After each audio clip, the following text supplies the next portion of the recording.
Cai para 18 anos a idade para vacinação contra a Covid na capital. Testagem em massa. A Secretaria de Educação de Rio Verde faz testes de servidores para a Covid-19 para decidir sobre o retorno às aulas. Em Lusiânia, mais da metade da população já está imunizada com a primeira dose. Tem novidade no FGTS. Os trabalhadores vão receber até o dia 31 deste mês uma parcela do lucro obtido pelo fundo em 2020. A gente te explica quem tem direito ao valor e como fazer o cálculo. Fiscalização resgata um homem que vivia com a família em situação semelhante ao trabalho escravo numa fazenda em Formosa. É a partir de agora no Jornal Anhanguera.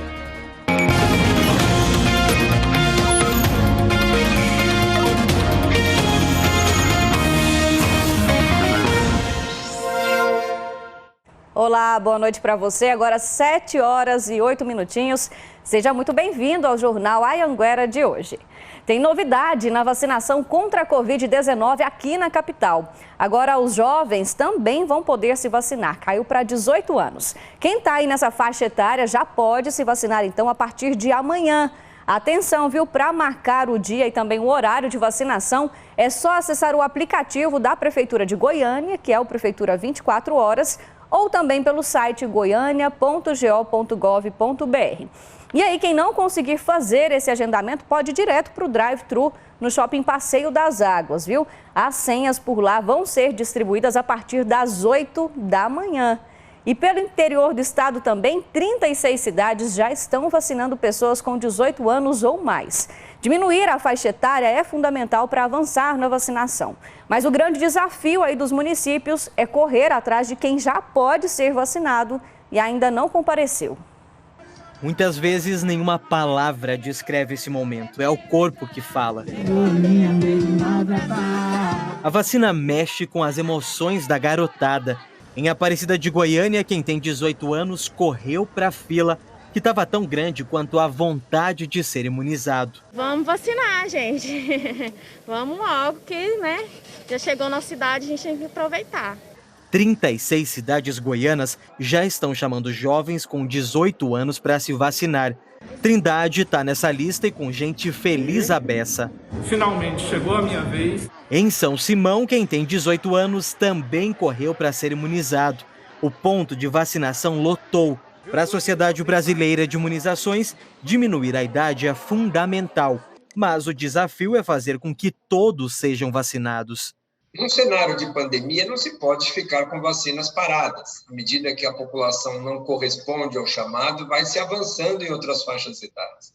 Mas é muito importante a busca pelos faltosos, a busca por aqueles que abandonaram o esquema iniciados, porque, de novo, a proteção só será conferida à medida que nós completarmos o esquema vacinal. Para que todos tenham acesso à vacina, o Ministério da Saúde definiu nesta quarta-feira que as novas remessas que vão ser enviadas aos estados e ao Distrito Federal, a partir de agora, vão ser proporcionais ao número de pessoas com mais de 18 anos que ainda não se vacinaram. A medida vale para aquelas pessoas que não procuraram as unidades de saúde. É uma decisão individual, mas que, segundo os especialistas, afeta todo mundo, já que para frear o avanço do vírus é preciso que mais pessoas estejam protegidas. Com a mudança, municípios que baixaram a idade e não vacinaram todo o público podem receber mais doses do que outras cidades. Em Aparecida, 68% dos moradores já receberam a primeira dose. E a Secretaria de Saúde quer buscar aqueles que ainda não foram aos postos. Nós já estamos trabalhando na questão da orientação, e até em relação à divulgação, às mídias que a gente tem feito, para poder alcançar esse público, reforçando a importância da vacinação. Mas, além disso, o nosso comitê de enfrentamento tem discutido, algumas questões em relação à solicitação da apresentação do cartão de vacina em alguns locais públicos, como shopping, bares, restaurantes. Tão importante quanto avançar na idade é completar os esquemas começados, é vacinar com altas coberturas a população já convocada. Todo esforço deve ser feito pelo gestor público no setor de que esses objetivos sejam alcançados no menor tempo possível. A volta às aulas na rede municipal de Rio Verde está prevista para a próxima segunda-feira, mas tudo vai depender dos resultados dos testes rápidos de Covid-19 que a Prefeitura começou a fazer hoje nos 3.000 servidores da educação. A Gabriele trabalha numa escola infantil, fez o teste rápido e está mais segura para voltar a trabalhar. Eu tenho contato direto com a criança, né? Então, assim, se eu chegasse a contrair, eu poderia, sim, passar para essa criança. Logo na entrada dos pontos de coleta dos exames, o servidor passa por uma triagem com os documentos e depois é encaminhado para esta sala para a realização do teste. Se a gente pegou um resultado positivo, a gente já faz todo o direcionamento para a clínica da família para dar o segmento necessário, monitoramento, isolamento, consulta, avaliação.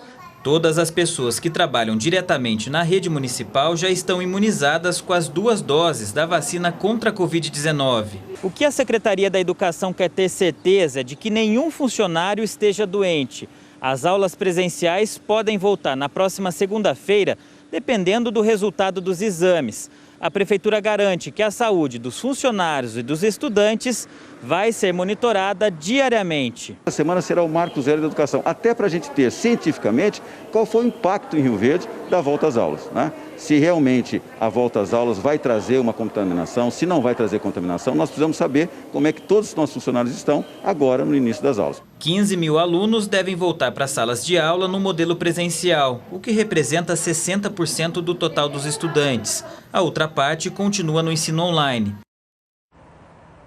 Hoje, segundo a Prefeitura de Rio Verde, foram testados 1.000 servidores e 2 resultados deram positivo para a Covid. Em Lusiânia, mais de 50% da população já está imunizada com a primeira dose, mas a aplicação da primeira dose para quem tem 18 anos ou mais foi suspensa hoje à tarde por falta de vacina. Gente jovem descolada, essa é a cara de quem está na fila da vacinação em Lusiânia. É uma satisfação muito grande, né? Porque a gente lutou tanto para chegar até aqui, né? Teve gente que não conseguiu chegar, então é muito gratificante. Apesar da fila tímida, nesta unidade de saúde foram aplicadas mais de 800 doses só hoje. Até agora, a Secretaria Municipal de Saúde imunizou mais de 108.000 pessoas com a primeira dose, o que representa mais da metade da população da cidade. De acordo com informações da Secretaria de Saúde, o índice de pessoas que já tomou pelo menos uma dose passou de 51%. Agora, o percentual de moradores que tomou as 2 doses é menor, 15%. Se a gente tem a possibilidade de se prevenir com a vacina, o importante não só tomar a primeira dose, mas a segunda também. De acordo com a Secretaria Estadual de Saúde, do total de vacinados em Lusiânia, mais de 17.000 são pessoas que moram no Distrito Federal, mas se vacinaram aqui. Para quem conseguiu se proteger, o sentimento é um só. Agora estou aliviado, graças a Deus, pronto para a segunda dose. A Secretaria de Saúde de Lusiânia diz que só está suspensa a vacinação de primeira dose. Para quem busca, então, a segunda dose, a imunização segue normalmente. Um taxista foi preso agora há pouco na BR-364 em Jataí, no sudoeste do estado. Ele levava de forma irregular um adolescente de 15 anos. O rapaz tinha fugido de casa, viu? Quem tem os detalhes dessa história, então, ao vivo é a Tássia Fernandes. Boa noite, Tássia. Boa noite para você e para todos. Pois é, a PRF abordou esse taxista durante uma fiscalização de rotina e encontrou esse adolescente no banco de trás que contou que tinha fugido do município de Corumbá, em Mato Grosso do Sul, e estava a caminho do Maranhão para encontrar com uma garota que ele tinha conhecido pelas redes sociais. O adolescente contou ainda que roubou R$3.000 da avó com quem ele mora para fazer essa viagem, pagou para o taxista levá-lo até Goiânia e em Goiânia ele iria pegar carona para chegar até o Maranhão. O adolescente foi levado para o Conselho Tutelar aqui de Jataí e o taxista foi preso. Ele deve ser autuado por transportar menor sem autorização. Um risco, né? Levar um adolescente de 15 anos sem a documentação necessária, sem a autorização de nenhum responsável, né, Gabi? Volto com você. Pois é, muita irresponsabilidade, viu? Obrigada pelas informações, Tássia.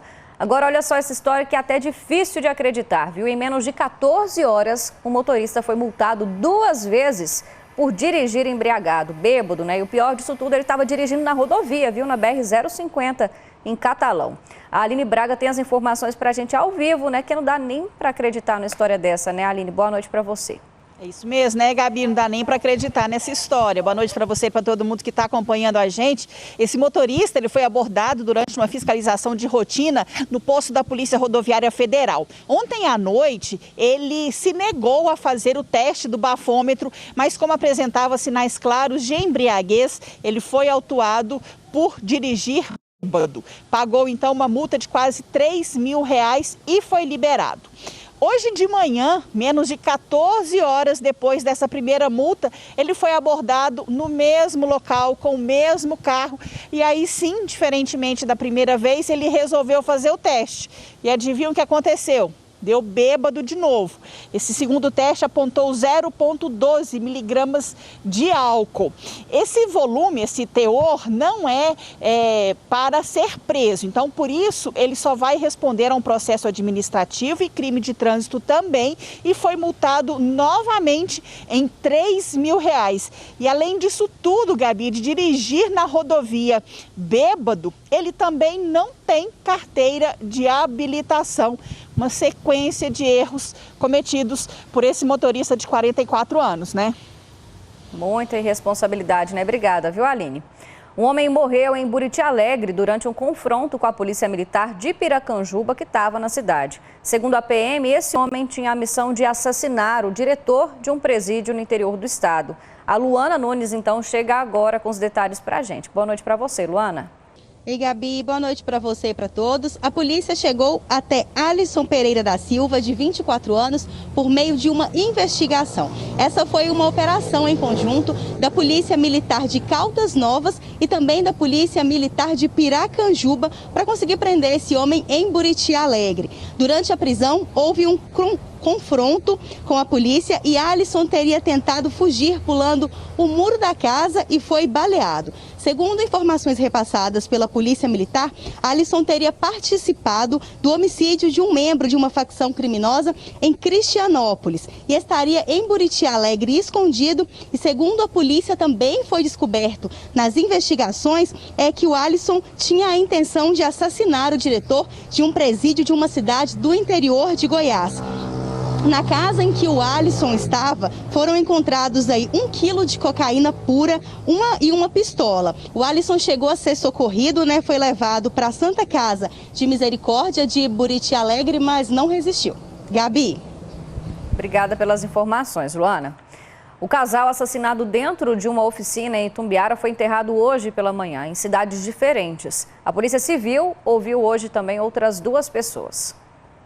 Frankleber Silva Silva, de 40 anos, foi enterrado em Itumbiara. A esposa dele, Marília Silva Silva, que tinha 37 anos, foi enterrada no cemitério de Inassolândia. Nós procuramos o Hospital Municipal de Itumbiara para saber o estado de saúde da terceira vítima, um jovem de 21 anos, filho do mecânico, que foi internado aqui. Mas nossas ligações e mensagens não foram respondidas. Nesta quarta-feira, a Polícia Civil disse que o rapaz está em Goiânia, onde foi ouvido novamente pela polícia. Também nesta quarta-feira, em Itumbiara, a Polícia Civil ouviu 2 familiares do casal assassinado, mas não informou o que estas pessoas disseram para não atrapalhar a investigação. A perícia esteve no galpão e constatou que o criminoso disparou 19 tiros. Ele continua foragido. Segundo o delegado, o jovem que sobreviveu disse que o assassino matou por vingança, alegando que as vítimas transmitiram Covid para 2 parentes dele. Esse jovem nos contou que a sua família, eles já vinham sofrendo ameaças de morte, pois eram acusados de terem transmitido coronavírus para a família do atirador. E este estaria ali para vingar a morte do seu pai e do seu irmão, que foram vítimas do Covid-19. Este infectologista disse que no atual cenário da pandemia é difícil identificar como e de quem um paciente contraiu o coronavírus. O risco está em todo lugar. O risco pode existir, inclusive, numa colocação e retirada de máscara de uma maneira errada. Então, afirmar que foi alguém é muito difícil, é muito complexo isso agora. E agora há pouco, a Polícia Civil confirmou que o jovem, filho do mecânico, também atingido por um tiro, foi transferido do Hospital Municipal de Itumbiara para o Hugo, aqui em Goiânia. Em nota, a assessoria do Hugo disse que o jovem passou por uma cirurgia na perna, que o estado de saúde dele, então, o estado geral, é regular. Violência na zona rural, viu? Bandidos invadiram fazendas na região de Jaraguá, no Vale do São Patrício, e também em Niquelândia, no norte do estado. Fizeram reféns também. O Eduardo Idaló está em Anápolis, então, e vai explicar para a gente se a polícia conseguiu prender esses bandidos. Boa noite para você. Oi, Gabi, boa noite para você, boa noite para todo mundo que está nos acompanhando. Por enquanto não, a polícia não conseguiu prender os assaltantes envolvidos nesses dois casos. O primeiro caso aconteceu na região de Jaraguá, a cerca de 22 quilômetros da cidade, nessa propriedade rural. Pelo que o fazendeiro contou para a polícia, ele estava tomando banho quando ele foi rendido por dois assaltantes armados que o tempo todo exigiam dele a chave de um carro e também as armas que tivessem na fazenda. Ele chegou a ser amarrado e trancado dentro do banheiro. Os assaltantes conseguiram levar uma espingarda e também a aliança de ouro desse fazendeiro. Daí eles ainda foram na casa da irmã do produtor rural, que fica ao lado. Nesse período, ele conseguiu utilizar uma gilete de barbear para cortar a corda, fugiu, foi até um posto de combustível perto da propriedade e avisou a polícia. Mas quando os policiais chegaram na fazenda, os assaltantes já tinham fugido. Outro caso que aconteceu na região de Niquelândia, dois assaltantes também armados invadiram a fazenda, renderam o caseiro, a mulher dele e o filho do casal, um bebê. Eles conseguiram levar um motor de barco, R$2.000 em dinheiro, 2 botijões de gás de cozinha e ainda levaram o caseiro como refém. Abandonaram ele perto de um trevo. A polícia ainda faz buscas na região. Gabriela. Obrigada pelas informações. De volta com notícia boa para os trabalhadores, é que parte dos lucros do FGTS vai ser repassada agora para eles. Esse dinheiro a mais vai estar disponível na conta do Fundo de Garantia até o fim desse mês. O trabalhador já está até acostumado com notícia ruim. Mas vê aumento, todo dia vai no mercado, as coisas estão mais caras, tudo mais caro, né? Gasolina principalmente. Mas a notícia agora é boa, Leandro. É que está chegando um dinheiro extra até o dia 31 de agosto para quem tem Fundo de Garantia do Tempo de Serviço, o FGTS. O dinheiro vai ser repassado pela Caixa, que administra o Fundo de Garantia de todo trabalhador. O banco usa esse dinheiro em empréstimos, por exemplo, e logo recebe tudo com juros. E é parte dos juros que será repassada ao trabalhador. No total, são mais de 8 bilhões de reais. O FGTS olha para a conta do trabalhador no final do ano e vê quanto ele tem. E proporcionalmente ao que ele tem, ele recebe esses quase 2 centavos por real. Um trabalhador que tenha R$1.000 lá no saldo no dia 30 de dezembro, ele vai receber R$18,20 de lucro, só de lucro. Para cada R$100, R$1,82. O dinheiro vai ser depositado automaticamente na conta de FGTS de cada trabalhador. E por isso, as regras para o saque são as mesmas do Fundo de Garantia. Ou seja, o dinheiro vai estar lá, mas o trabalhador não vai conseguir sacar na hora que quiser. Vai poder retirar esse dinheiro quem foi demitido, quem se aposentou ou quem quer comprar casa própria. Os juros são referentes ao ano passado, por isso, só vai receber esse dinheiro quem teve saldo positivo na conta do FGTS em 2020. O valor levado em conta para o cálculo dos rendimentos será o do dia 31 de dezembro. Se você, por algum motivo, sacou o dinheiro em setembro, por exemplo, o valor calculado será o montante total do dia do saque. Um dinheiro que cai bem, né, Adriano? E melhorar a vida. É uma boa notícia. É uma boa notícia. Um homem foi resgatado em condições semelhantes à escravidão em uma fazenda de gado em Formosa. O resgate aconteceu depois de uma denúncia ao Ministério do Trabalho. O Myron Otton, lá de Lusiânia, então, conta os detalhes pra gente. Boa noite. Boa noite, Gabi. Boa noite a todo mundo que está nos assistindo. Pois é, esse resgate aconteceu depois de 9 anos. Quem resgatou foi o pessoal do Ministério do Trabalho, em parceria com a Polícia Federal e também com a Defensoria Pública da União. Esse homem de 48 anos, junto com a esposa e os 5 filhos, vivia numa casa muito pequena, sem energia, água encanada, o banheiro ficava do lado de fora, eles não tinham geladeira, então as carnes e a comida ficavam em cima de uma cerca.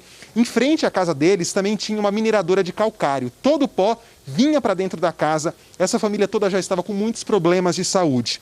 Após a fiscalização, o dono da fazenda pagou todos os benefícios sociais obrigatórios para o homem, também assinou a carteira de trabalho dele. E também se comprometeu a construir uma casa no período de 6 meses para que essa família more, né? Uma casa em condições habitáveis.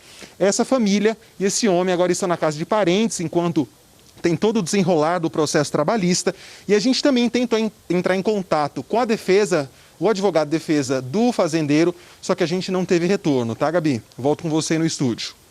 Tá certo, então. Muito obrigada pelas informações. Depois de receber algumas denúncias, a Polícia Civil de Goiás prendeu, aqui em Goiânia, 2 homens suspeitos de praticar roubos no Pará. Um dos presos confessou, inclusive, que participou de furtos a bancos aqui no estado. Rafael Bernardo Santana da Silva, de 24 anos, e Marciano Souza Barbosa, de 22, foram presos na rodoviária aqui em Goiânia, com armas, munição e documentos falsos. Com eles, a polícia encontrou também joias, celulares, bolsas, cartão de banco, dinheiro e pedras de níquel, que os bandidos pensavam ser ouro. Os investigadores disseram que tudo foi roubado em uma casa no Pará. Os policiais disseram que o Rafael e o Marciano saíram do Pará e seguiam viagem para o Mato Grosso, onde iriam se esconder. O Rafael já é um velho conhecido da polícia, com várias passagens por furto a banco. Em 2018, Rafael foi apontado pela polícia como um dos bandidos que atacou um banco em Crixás, interior de Goiás.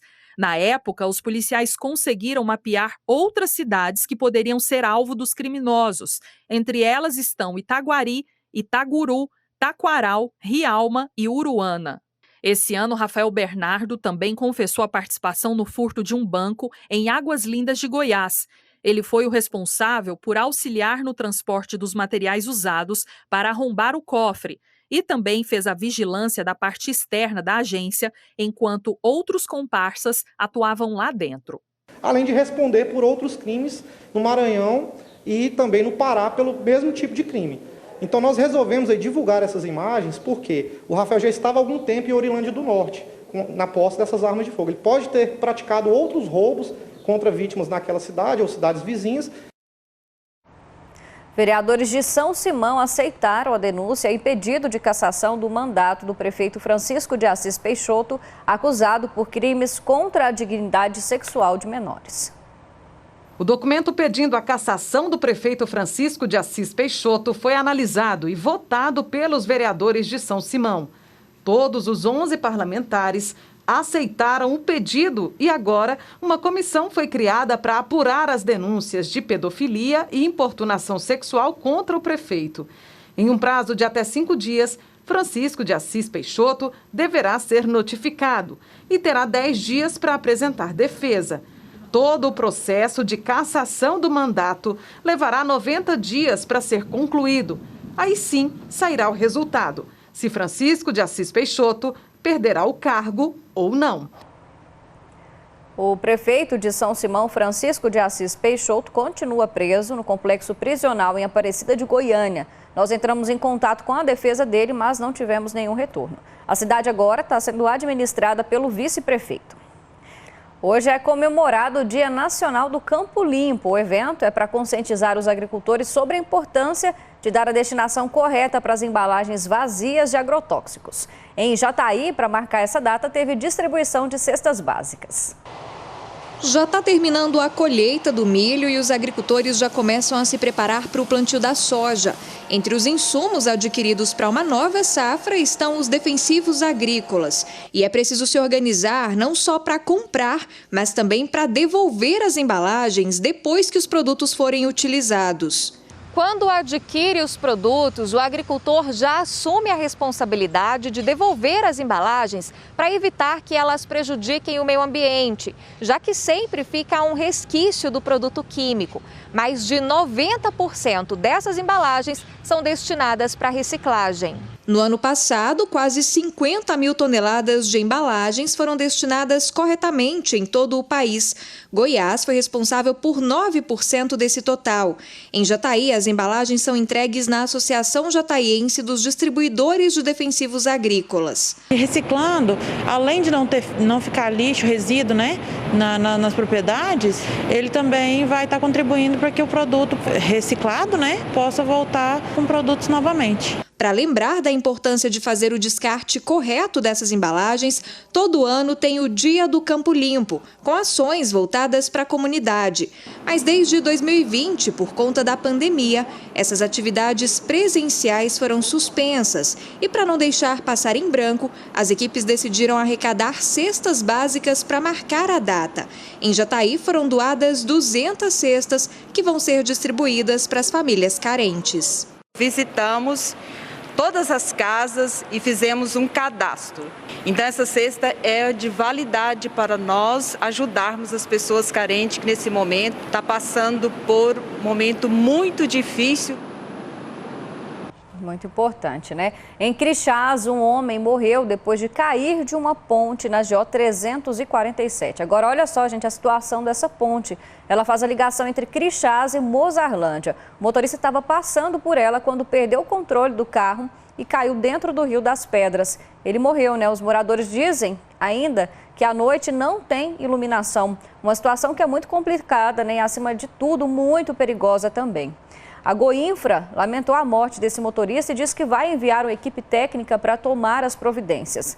Disse também que os motoristas podem desviar pelo Ribeirão das Pedras, onde o nível da água é baixo e permite a travessia de carros.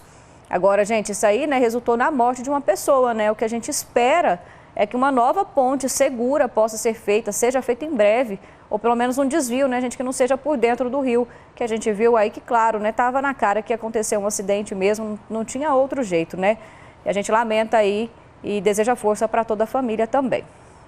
Hora da nossa imagem do dia, que é de uma invasão animal num prédio do setor oeste aqui em Goiânia. Olha só, os macacos grandes andam aí pela sacada e, segundo os moradores, até entram nos apartamentos. E eles aprontam muito, viu? Moradores disseram que eles até rasgam sofás, quebram vasos e também tomam água ali na piscina do prédio. O flagrante foi no comecinho da semana.